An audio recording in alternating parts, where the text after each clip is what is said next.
Այլինը։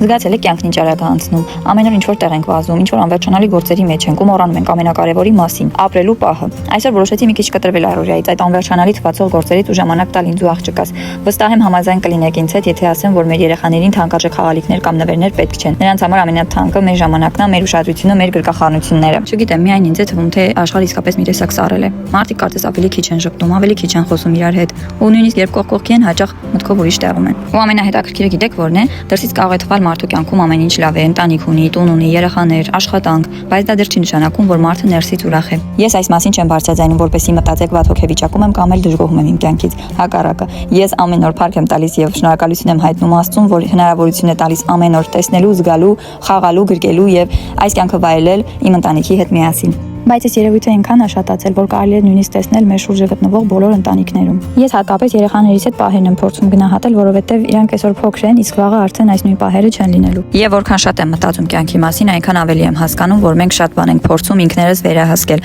բայց իրականում ամեն ինչ մեր ձեռքում չէ։ Գուցե հենց դրա համար էլ Աստված մեզ սովորեցնում է գնահատել մեր ունեցածը, ոչ թե անընդհատ փնտրել այն, ինչ չունենք։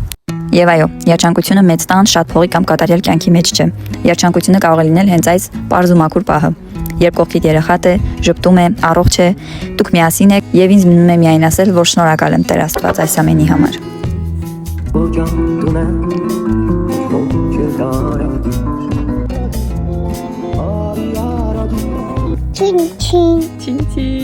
Որովհետև ինչքան էլ աշխարհը սառը դառնա, մենք կարող ենք մեր փոքր աշխարհում մի քիչ ավելի շատ սեր, ջերմություն ու բարություն պահել, ու երևի հենց դրանից էլ պետք է սկսել։ Դե լավ, հուսով եմ շատ երկար չխոսեցի ու ձեր գլուխը չտարա իմ այս փիլիսոփայական մտքերով։